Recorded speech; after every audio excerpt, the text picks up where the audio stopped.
Et bienvenue encore à vous, frères et sœurs, qui suivez ces enseignements.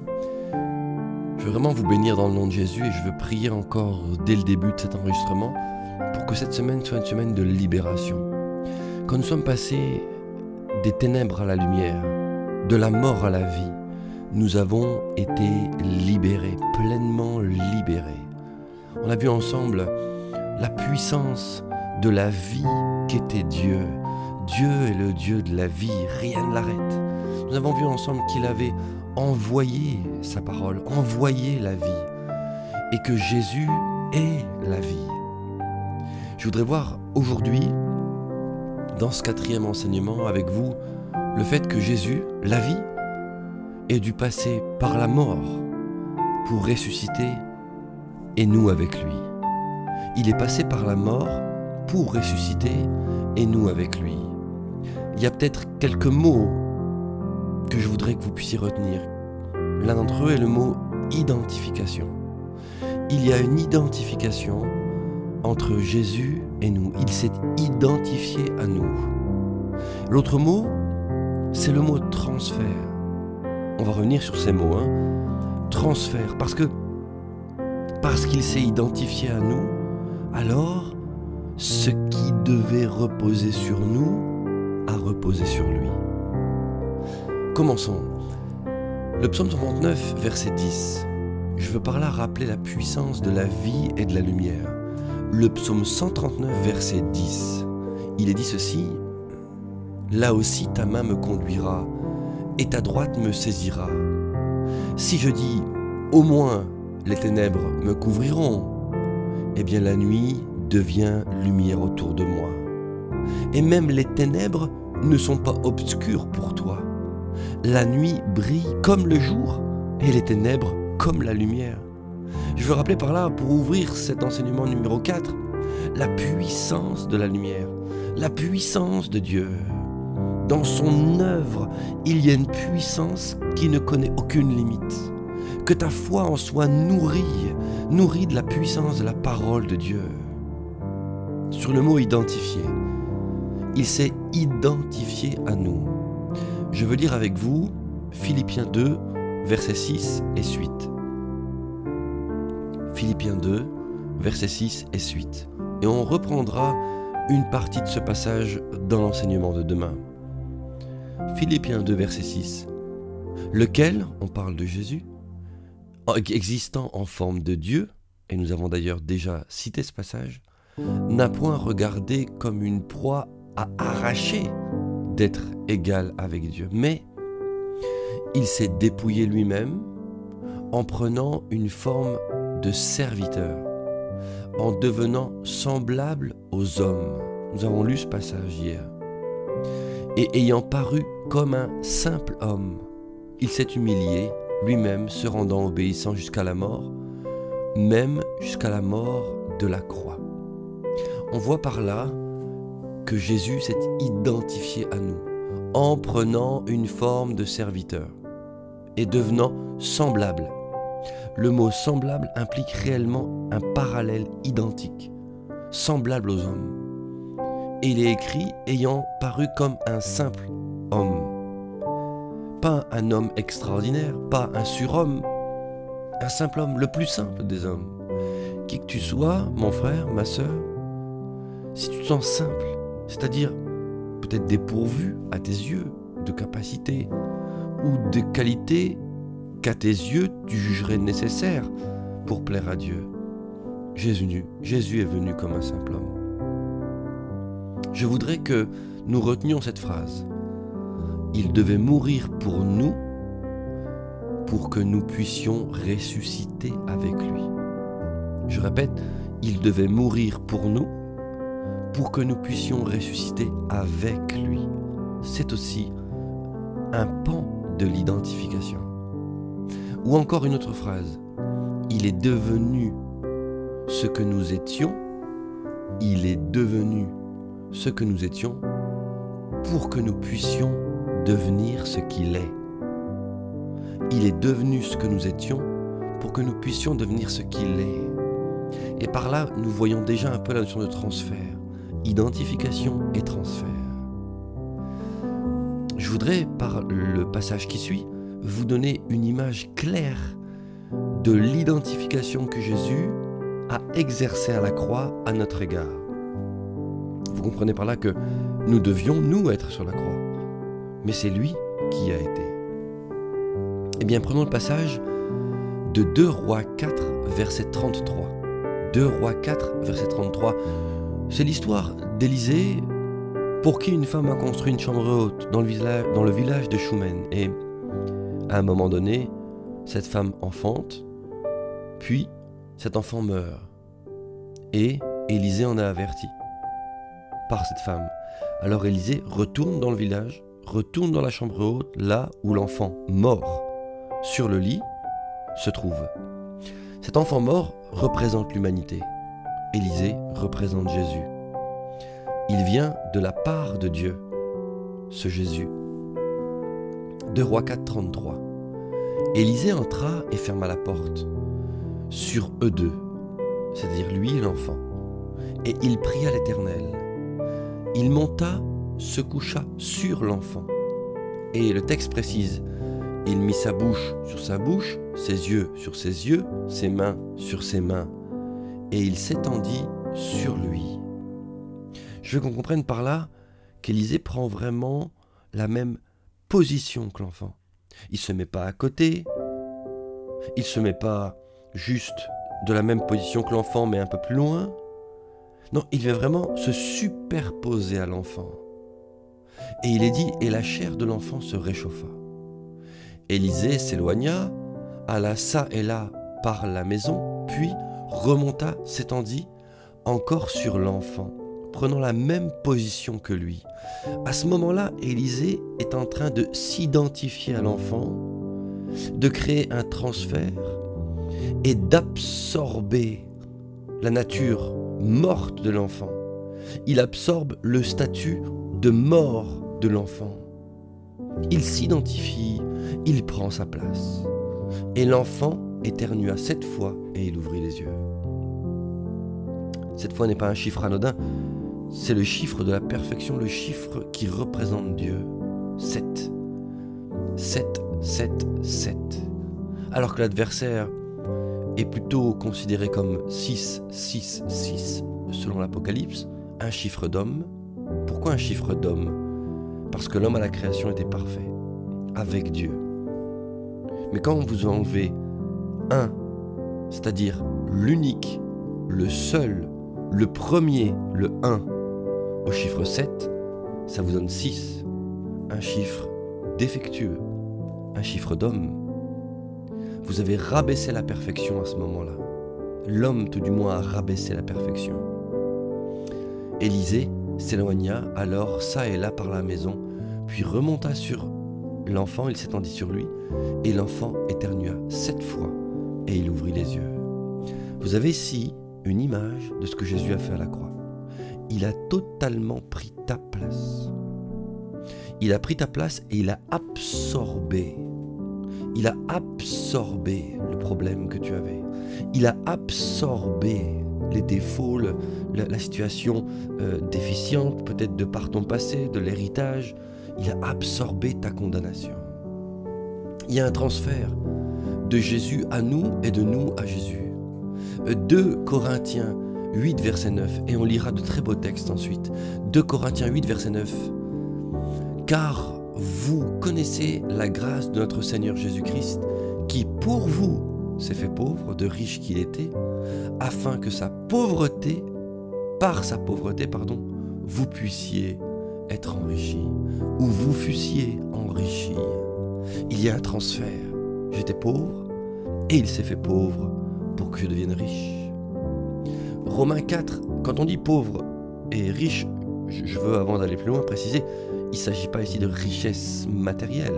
Il n'y a pas de contresens, de non-sens dans la parole de Dieu. Il s'agit de pouvoir, grâce à l'œuvre de Jésus, nous enrichir dans le ciel. Il pourvoira nos besoins sur terre. Mais ce sont des richesses éternelles dont on parle. Et quand on dit qu'il s'est fait pauvre, c'est que lui, notre Christ, a bel et bien quitté son trône de gloire pour venir sur terre, et comme on l'a lu, comme un simple homme. Romains 4, verset 25, il est dit, Romains 4, verset 25. Lequel a été livré pour nos offenses et est ressuscité pour notre justification. Il a donc lui été livré pour nous. Il y a transfert. Ésaïe 53, verset 3, que vous connaissez certainement, je vais vous le lire une seule fois. 53, 3, Ésaïe 53, 3. Méprisé et abandonné des hommes, homme de douleur et habitué à la souffrance, semblable à celui dont on détourne le visage, nous l'avons dédaigné, nous avons fait de lui aucun cas. Cependant, et là le transfert est décrit, ce sont nos souffrances qu'il a portées. C'est de nos douleurs qu'il s'est chargé. Et nous l'avons considéré comme puni, frappé de Dieu et humilié. Mais il était blessé pour nos péchés, brisé pour nos iniquités. Et le châtiment qui nous donne la paix est tombé sur lui. Et c'est par ses meurtrissures que nous sommes guéris. Il y a ici une si belle expression du transfert, de l'œuvre de Jésus à la croix. Jésus qui est la vie est mort. Le titre de cet enseignement, Jésus la vie est passé par la mort, l'identification, pour ressusciter et nous avec lui. C'est ça le transfert. Passer de la mort à la vie. Si tu es passé de la mort à la vie, ce que nous verrons demain, c'est parce que Jésus est passé, lui aussi par la mort, pour revenir à la vie, pour ressusciter. Et c'est le Saint-Esprit qui l'a fait.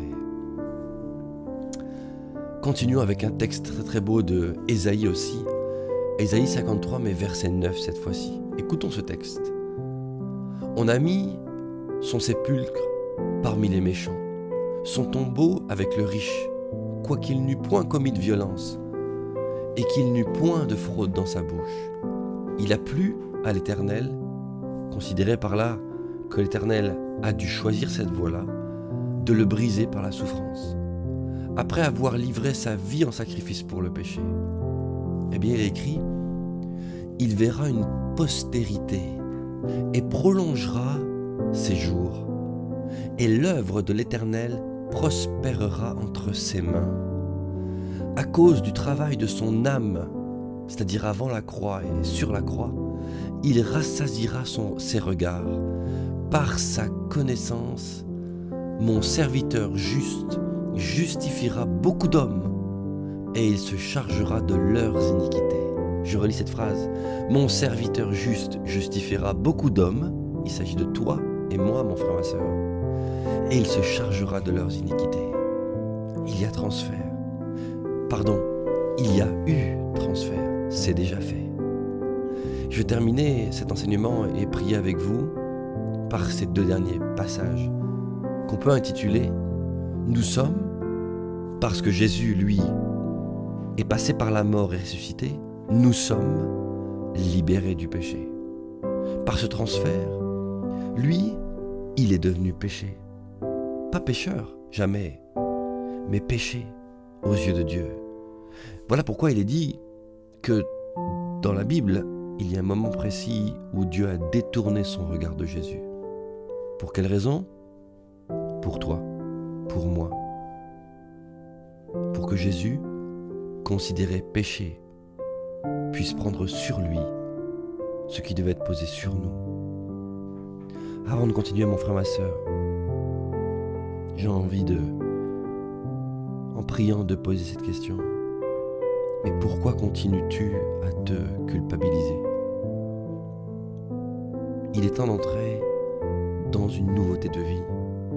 Il est temps d'entrer dans la vie que Jésus a ouverte pour toi. Parce qu'il a tout payé pour toi. Tu es bel et bien passé des ténèbres à la lumière. On le verra demain. Tu es bel et bien passé de la mort à la vie. Ne t'empêche plus, ne laisse pas l'adversaire par ses mensonges t'empêcher de cela. Accélère dans ta vie. Peut-être es-tu même quelqu'un déjà en responsabilité. Mais est-ce que cela te suffit ? Je parle pour moi, ça ne me suffit pas. J'ai envie de savoir plus, de connaître plus, de vivre plus de la vie du ciel, de la vie d'en haut, de vivre pleinement ce transfert.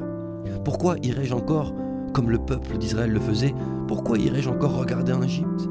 Je veux vivre pleinement la terre promise pour nous, déjà le royaume de Dieu. Nous sommes libérés du péché.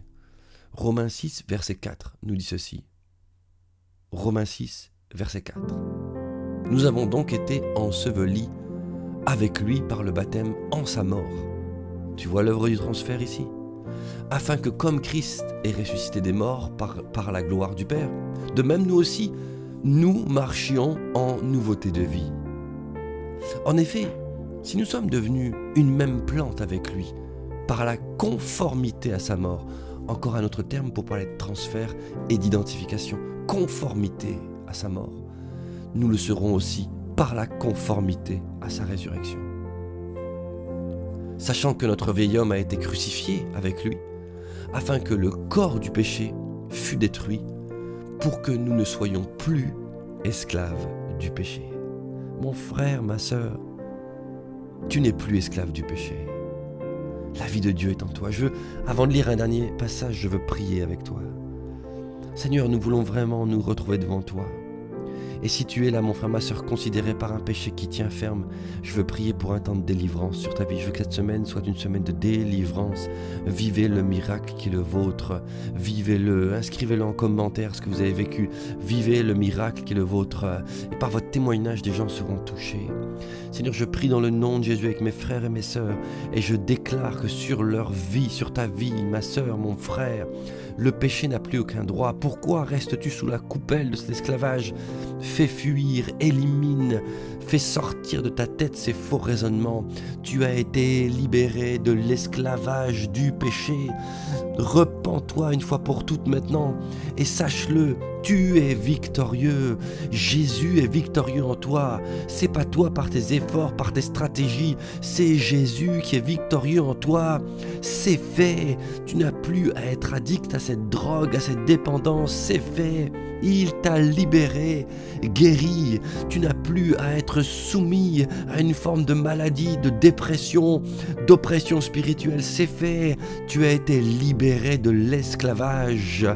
Dis-toi une chose, prononce-le sur ta vie. Si je suis esclave de quelqu'un, c'est de Jésus, mais plus de vous. Et quand tu dis vous, tu nommes le péché, tu nommes l'oppression, tu nommes la maladie, tu nommes le problème qui est sur ta vie. Tu n'as plus à être esclave du péché. Dans le nom de Jésus, je prie pour vous. Alléluia. Et je veux terminer avec ce passage. Nous avons la même vie de Jésus en nous. Écoute bien cela. Tu as la même vie. La même vie qui est en Jésus, elle est en toi. Elle est en toi. Du coup, je t'invite à te poser cette question. Qu'est-ce qui te serait impossible?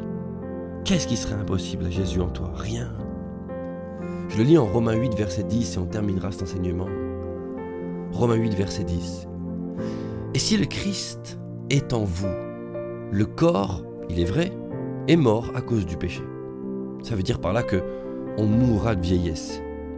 On n'est pas censé mourir de maladie. On mourra de vieillesse.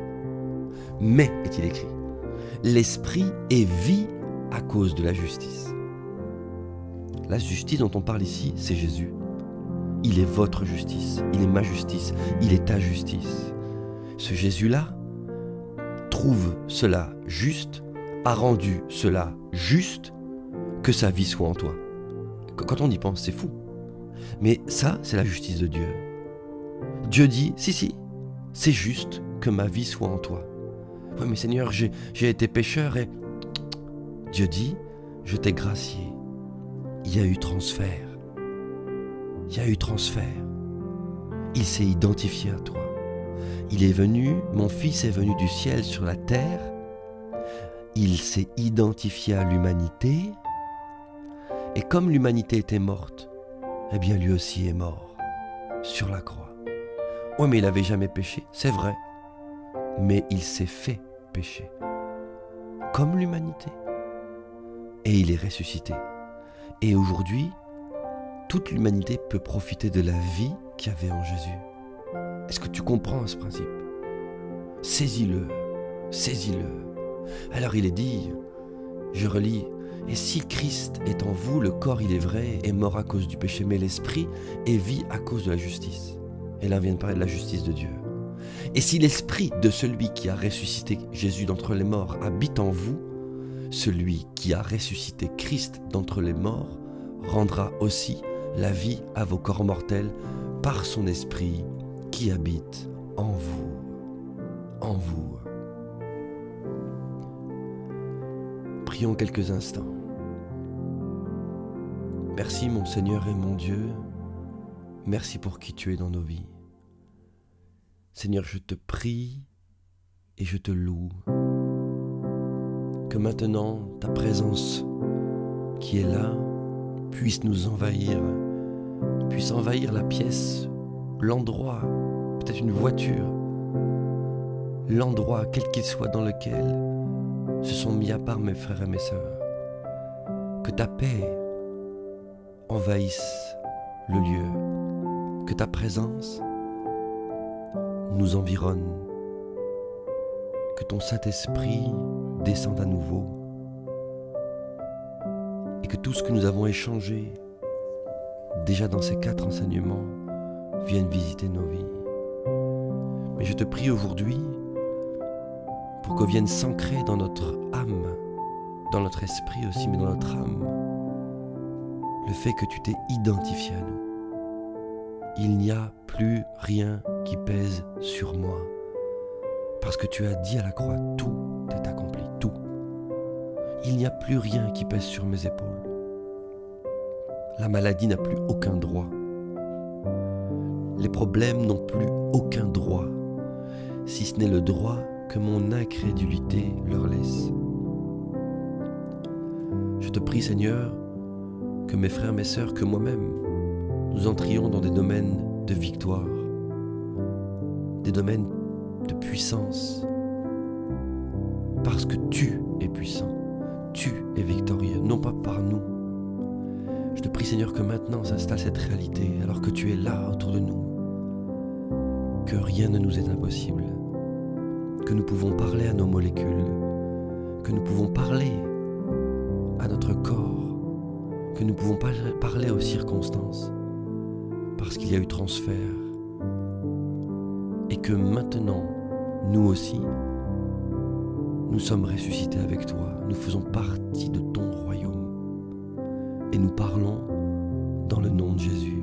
Je te prie que tout esprit de culpabilité, sentiment de culpabilité soit chassé au nom de Jésus, que les liens tombent, que les chaînes soient brisées, que les liens générationnels tombent dans le nom de Jésus, que les chaînes qui retiennent mes frères et mes sœurs encore en esclavage dans tel ou tel domaine soient brisées au nom de Jésus, parce qu'il y a eu transfert, parce que Jésus, tu as tout pris pour toi, et parce qu'avec toi, nous pouvons, comme nous l'avons lu, marcher en nouveauté de vie. Que Dieu vous bénisse.